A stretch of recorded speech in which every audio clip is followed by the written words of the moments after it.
True X ပရိသတ်ကြီးမင်္ဂလာပါလှုပ်ရှားရှားခီးသွားအစီအစဉ်ကနေကြိုဆိုလိုက်ပါတယ်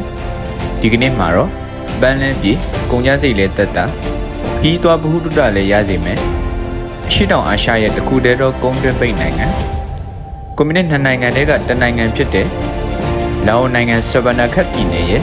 ပြည်နယ်ခရိုင်ရုံးဆိုင်ရာကီဆုံဖန်ဗဟာနယ်မြို့ကိုတွားရောက်လည်ပတ်ထားတဲ့တွေ့ကြုံမှုတင်ဆက်ပေးတော့ပါမယ်လိုက်ပါကြည့်ရှုပေးကြပါဦးအရင်ဆုံးကျွန်တော်တို့ခီးစဉ်ကထိုင်းနိုင်ငံဘန်ကောက်မြို့မော်ချစ်ကာဝင်းကနေထိုင်းနိုင်ငံဘန်ကောက်မြို့ရဲ့ရှေ့မြောက်ဘက်640ကီလိုမီတာအကွာမှာရှိတဲ့ဘူဒဟန်မြို့ကိုစတင်ထွက်ခွာမှာဖြစ်ပါတယ်။မော်ချစ်မှာနံပါတ်ပါပလက်ဖောင်းနံပါတ်အတိုင်းလမ်းညွှန်များကြည့်ပြီးဝေပြေးကားစီလွယ်တကူတွားရောက်နိုင်ပါတယ်။ကားကတော့ည7:00နာရီမှာဆက်ထွက်ပါတယ်။ကားလက်မှတ်ကဘတ်960ပါ။ဒီလက်မှတ်မှာပါတဲ့ website ကနေခုံနဲ့ချိန်ကိုရွေးပြီး online ပေးချိန်မှုနဲ့ကြိုတင်ဝယ်ထားလို့ရပါမယ်။လက်ရှိကားကတော့စထွက်ပြီးတနာရီလောက်ကြာမှရေတန်းချိုရည်ပေါင်မုံနဲ့ခြုံဆောင်တစ်ထည်ပေးပါတယ်။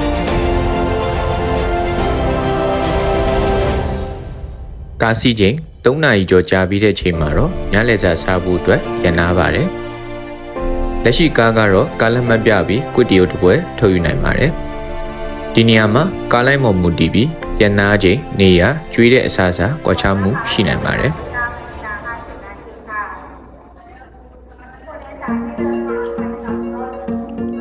မူဒဟန်နယ်နိမိတ်ထဲစားတင်ဝင်ရောက်ဖို့ချင်းကပ်နေပါပြီ။မူဒဟန်မြို့ကထိုင်းနိုင်ငံရဲ့86ခုပြည်နယ်တဲကမူဒဟန်ပြည်နယ်ရဲ့ခရိုင်10ခုအနက်ခရိုင်အုပ်ချုပ်ရေးမြို့လည်းဖြစ်ပါတယ်။2010စီးရင်အရလူဦးရေ3,800,000ကျော်ရှိတယ်လို့သိရပါတယ်။အရှေ့ဘက်မှာမဲခေါင်မြစ်လာအိုနိုင်ငံဆာဗနာခတ်နဲ့ပြည်တွင်းပြည်နယ်6ခုနဲ့လည်းနယ်နိမိတ်ထိစပ်နေတဲ့မြို့ဖြစ်ပါတယ်။ဒီနေရာမှာဘူတုတအနေနဲ့ထပ်ပြောပြချင်တာကမူဒဟန်မြို့က EWEC လို့ခေါ်တဲ့ဒေသနိုင်ငံဖြတ်ကျော်ကုန်လန်းကုန်သွယ်လမ်းကြောင်းမြို့လည်းဖြစ်ပါတယ်။မဟာမဲခေါင်ဒေတာကွယ် GMS ရဲ့ကနဦး project တွေထဲကတစ်ခုဖြစ်ပြီး1998ခုနှစ်တွင်စတင်ခဲ့ပါတယ်။2023ခုနှစ်ဇွန်လမှာတော့နောက်ဆုံးအဆင့် PC ဆောက်လုပ်ခဲ့ပြီးကီလိုမီတာ1500ကျော်လောက်ရှိပါတယ်။အဓိကဖောက်လို့ရတဲ့ရည်ရွယ်ချက်ကအိန္ဒိယနဲ့ပစိဖိတ်သမုဒ္ဒရာကိုဖြတ်တဲ့မလက္ကာရေလက်ကြားပင်လယ်လမ်းကြောင်းကိုရှောင်ပြီးကုန်စည်ပို့ဆောင်ချိန်8ရက်82နာရီအထိလျှော့ချနိုင်ဖို့ဖြစ်ပါတယ်။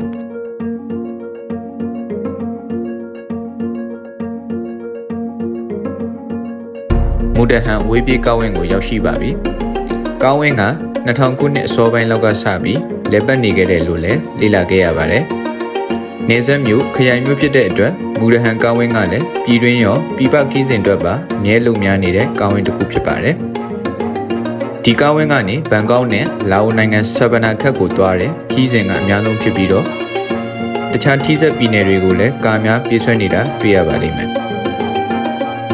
အခုကျွန်တော်တို့ခီးစဉ်ကတော့လာအိုနိုင်ငံဆဗနာခတ်ကိုသွားတဲ့ခီးစဉ်အတွက်ကားလက်မှတ်ထပ်ဖြတ်ရပါလိမ့်မယ်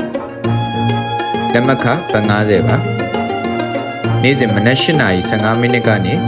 9:00အတွင်းထိုင်းနိုင်ငံမူဒဟန်ကားဝင်းကနေလာအိုနိုင်ငံဆဗနာခတ်ဂိတ်အထိပြေးဆွဲပါတယ်။တနာရီ2နာရီကြာတစည်းလာပါလိမ့်မယ်။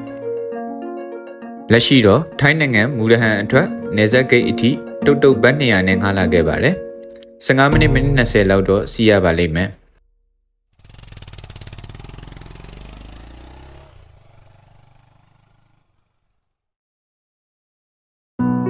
border check point ရောက်ပါပြီ။တုတ်စီးလာတဲ့လူတွေဒါမှမဟုတ်မူဒဟန် border check point ကိုကိုယ့်အစီအစဉ်နဲ့ကိုလာတဲ့လူတွေက border check out မလုပ်ခင်တရားကူးဖို့အတွက်ကားလက်မှတ်ဝယ်ရပါလိမ့်မယ်။ဘတ်50ပါ။တရားမကူးခင်မဲခေါင်မြစ်အကြောင်း knowledge အနေနဲ့ပြောပြချင်ပါတယ်။မဲခေါင်မြစ်ကနှစ်တန်း40ရှိကမ္ဘာအရှည်ဆုံး12ခုမြောက်မြစ်ဖြစ်ပါတယ်။ကီလိုမီတာပေါင်း4500ရှိပြီးနိုင်ငံ6နိုင်ငံကိုဖြတ်တန်းသွားပါတယ်။မိုင်းမျိုးစိတ်ပေါင်း1200နဲ့လူတန်း80ကျော်ကိုထောက်ပံ့ပေးပါတယ်။လက်ရှိမြစ်ရဲ့ဂေဟစနစ်ဟာရေအားလျှပ်စစ်လုပ်ငန်းတွေကြောင့်ဆိုးဝါးစွာထိခိုက်နေပါပြီ။ဆာဗနာခတ် border check point ကိုရောက်ရှိပါပြီ။ဖြတ်တန်းကဘတ်100ဆက်ရောက်ဗီဇာ14ရက်ပါ။ border check point ကနေဟိုတယ်ကိုသွားဖို့အတွက်ဒီ application ကနေတဆင့်ကားငှားပြပါတယ်။10ကီလိုကျော်လောက်သွားရပါတယ်။ကားကဘတ်140ပါ။ အခုသွားခဲ့တဲ့ဟိုတယ်တဲခုဆောင်ကတိရိတ်ဝါရိတ်တွေနဲ့ပြည့်နေပြီးအေဂျင့်သိမ့်စိတ်တဲ့ဥယျာဉ်ခြံထဲကဘန်ဂလူခန်းလေးတွေနဲ့ဖွဲ့စည်းထားတဲ့ဆလတ်တုံပြန်ပါဒီနေရာမှာဗီဒီယိုတစ်လျှောက်နာမည်အခေါ်ရောအတန်အထွက်မှားခဲ့တာရှိရင်ကွန်မန့်မှာဝင်ရောက်ဆွေးနွေးသွားနိုင်ပါတယ်တဲခုက3ညအတွက်မနက်စာအပါ2ယောက်ခန်းတစ်ခန်းဘတ်1950ပါကီး deposit ဘတ်200ပါ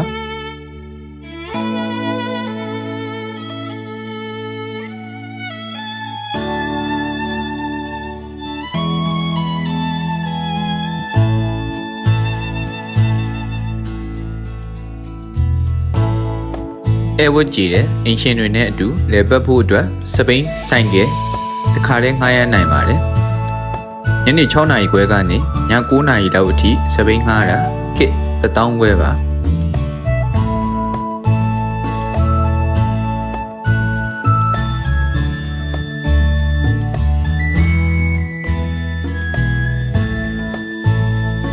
ဘက်ကနေဒီယိုရှန်ကစ်လဲဖို့အတွက်ကတဲတဲ့နေရာနဲ့တိတ်မဝေးလာတဲ့နေရာမှာရှိတယ်။လာအိုဗီယက်ဘန်မှာလဲဖြစ်ပါတယ်။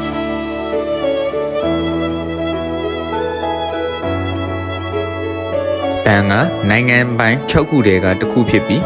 ဗီယက်နမ်နိုင်ငံနဲ့အကျိုးတူဖွင့်လှစ်ထားတဲ့ဘန်တစ်ခုလည်းဖြစ်ပါတယ်။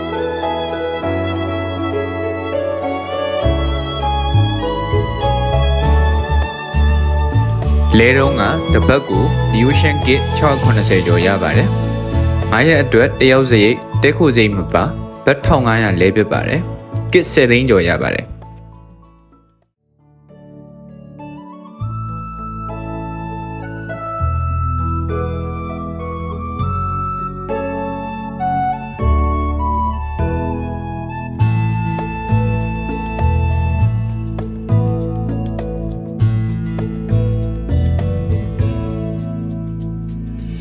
ခြံထဲမှာပန်းမှန်များနဲ့စိမ့်ဆူနေတာကြောင့်အင်မတန်စိတ်ငြိမ်ပွေရာကောင်းပြီးခံစားမှုမျိုးစုံနဲ့စီမျောနိုင်တဲ့နေရာတစ်ခုဆိုမမှားနိုင်ပါဘူး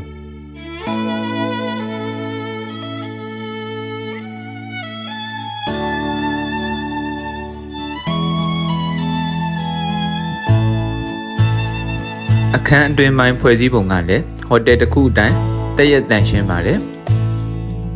အေးအေးဆေးဆေးအနားယူခြင်းတဲ့လူတွေအတွက်အင်မတန်မှတင့်တော်ပါတယ်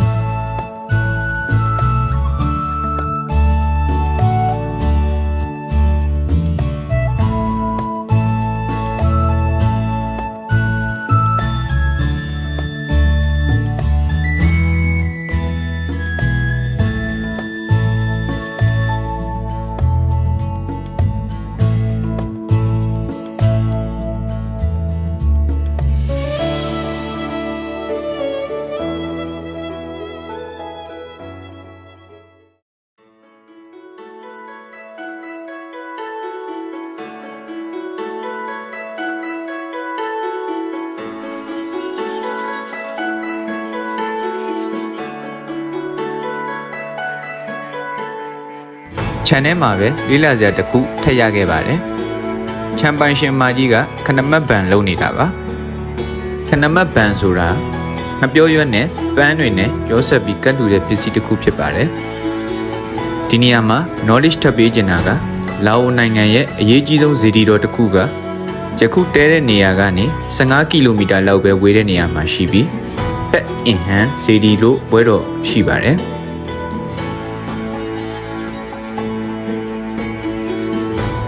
စီဒီရဲ့ပွဲတော်ကာလကဒီဇင်ဘာလ20ရက်လောက်မှဖြစ်ပြီးထိုင်းနိုင်ငံနဲ့အနေနဲ့ရရက်ကဖျားဘူးများနဲ့အတူခဏမတ်ဗန်များကိုလည်းပွဲတော်ကာလမှာပုံစံမျိုးမျိုးနဲ့တွေ့မြင်နိုင်ပါတယ်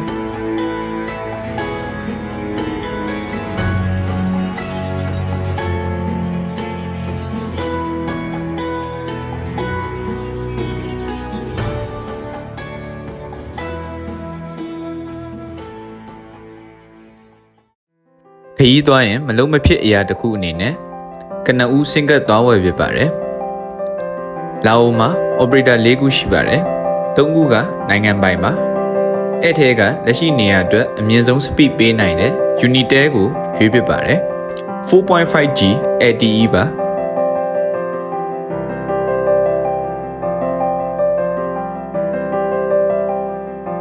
လာအိုမှာ 5G operator network က2024 January လလောက်ကမြို့တော်ဘီယန်ချင်းရဲ့28နေရာကနေစတင်နေပြီလို့လည်းသိရပါတယ်ဝယ်ယူပြတဲ့ plan ကတော့15ရက်3 15 gig 4000နဲ့စင်ကတ်ခ6000 gig 3သိန်းကြပါတယ်လာအိုနိုင်ငံအကြောင်းပြောရရင်ကော်ဖီကလည်းမပါမဖြစ်ပါပဲကမ္ဘာပေါ်မှာစိုက်ပျိုးကြတဲ့ကော်ဖီမျိုးစား၄မျိုးတည်းက80%လောက်ဈေးကွက်ဝင်ရောက်မှုရှိတဲ့ Arabica အမျိုးအစားကိုလာအိုနိုင်ငံက Premium Quality ဖြစ်တင်ပို့ရောင်းချတဲ့နိုင်ငံတစ်နိုင်ငံလည်းဖြစ်ပါတယ် Arabica အတွက်အကောင်းဆုံးမွေးဖွားပေးနိုင်တဲ့လာအိုနိုင်ငံတောင်ပိုင်းရှမ်းပြည်ဆက်ပြည်နယ်ကပေ3000ကျော်မြင့်မီးငိမ့်တောင်ဘိုလီဗင်ကုန်းမြင့်ရဲ့မြေစီလွှာနဲ့အေးမြတဲ့ရာသီဥတုကော်ဖီထုတ်လုပ်မှုအတွက်လက်မှုနည်းပညာတို့နဲ့အတူ Specialty Coffee Association SCA ကိုမှလည်း80ကနေ 90အထိရတဲ့ကော်ဖီဈေးတွေပါတွေ့နိုင်ပါတယ်မိတ်ဆွေတို့တဲ့ကော်ဖီချစ်သူများရောက်ဖြစ်ပါကလာအိုကော်ဖီကိုမဖြစ်မနေပြီးဆန့်စေချင်ပါတယ်ဒီဆိုင်မှာတော့မိုခါရတာနဲ့ကော်ဖီအေးတောက်ဖြစ်ပါတယ်2800ကစ်ပါ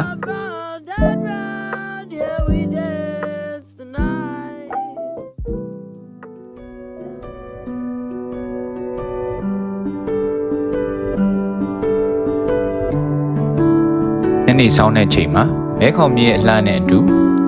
စပိန်စီးရင်လမ်းလျှောက်ရင်တငယ်ချင်းများနဲ့အတူဖြတ်တန်းရင်နေဝင်စည်းစာကိုကမ်းနားတစ်လျှောက်လှပစွာကြည့်ရှုနိုင်ပါတယ်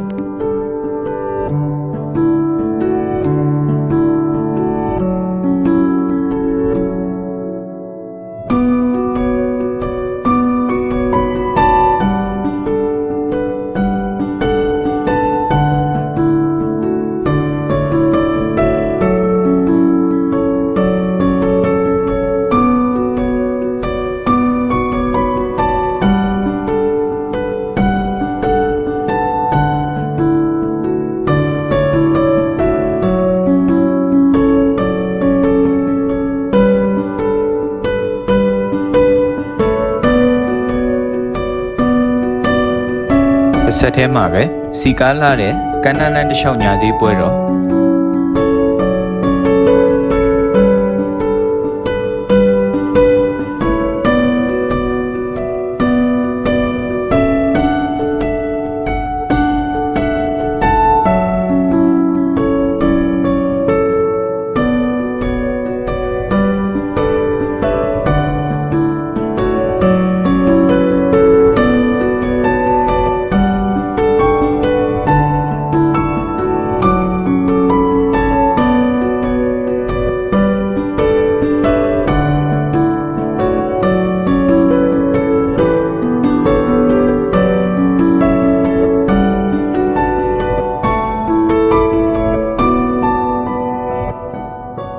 စပန်မစ်ဆေးလို့ခေါ်တဲ့စားတော့အင်မတန်စုံလင်လှတဲ့ဖူကော့ဝင်းကြီးကိုလည်းလက်ပတ်နိုင်ပါသေးတယ်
Game Sam ကစ်လေးတောင်းနဲ့ဒီကေးချစ်အေးကစ်တတောင်းဝယ်စားဖြစ်ခဲ့ပါတယ်လက်ကျန်2ရက်ကိုတော့ Agent B မဲခေါင်မြစ်နဲ့ကလျက်ရှိတဲ့ Paygrants Kitchen and Inn မှာတက်ကိုပြခဲ့ပါတယ်မနက်စာမပါ2ည2ယောက်ခန့်ဘတ်880ခန့်ပါ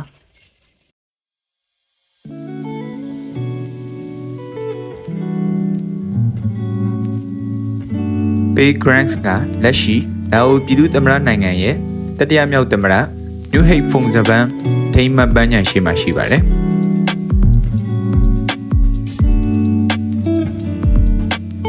ဒီနေရာမှာ knowledge အနေနဲ့လာအိုနိုင်ငံအကြောင်းတိုးချုံပြောပြရရင်ဖာငုံမင်းသားက1353 1900ခုမှာလန်ဇန်းနိုင်ငံတော်ကိုစတင်တည်ထောင်ခဲ့ပါတယ်လန်ဇန်းဆိုတာတိတ်နဲ့ချီတဲ့စင်ပြည်လို့အဓိပ္ပာယ်ရပါတယ်1900ခု1893မှာလန်ဇန်းဟာဗီယန်ဂျင်လမ်ပရာဘန်ရှမ်ပစ်ဆက်ဆိုပြီးနိုင်ငံ3နိုင်ငံအနေနဲ့ခွဲထွက်သွားပါတယ်1893 1953မှာလာအိုဟာပြင်သစ်ကိုလိုနီတစ်ခုဖြစ်လာပြီးဆိုပါနိုင်ငံတော်3ခုဟာလည်းပြန်လည်ပေါင်းစည်းသွားပါတယ်1953မှာပြင်သစ်ကလာအိုကိုတရားဝင်လွတ်လပ်ခွင့်ပေးခဲ့ပြီး Royal Lao Government မင်းဆက်အစိုးရတည်ထောင်သွားခဲ့ပါတယ်1953 1985ထိ Royal Lao Government မင်းဆက်အစိုးရနဲ့ပတ်သက်လာအိုကွန်မြူနစ်လွတ်မြောက်ရေးအဖွဲ့တိုက်ပွဲကြီးဖြစ်ပွားခဲ့ပါတယ်တစ်ဖက်မှာအမေရိကန်တစ်ဖက်မှာမြောက်ဗီယက်နမ်ထောက်ပံ့မှုရှိခဲ့တဲ့ Secret War ပြည်ဝတ်စစ်ပွဲတစ်ခုဖြစ်ခဲ့ပါတယ်1985မှာတော့ပတ်သက်လာအိုအနိုင်ရရှိပြီးလာအိုပြည်သူ့သမ္မတနိုင်ငံတည်ထောင်ခဲ့ပြီးယနေ့ထိတပါတီစနစ်လာအို People Revolutionary Party LPRP ကအုပ်ချုပ်ပါတယ်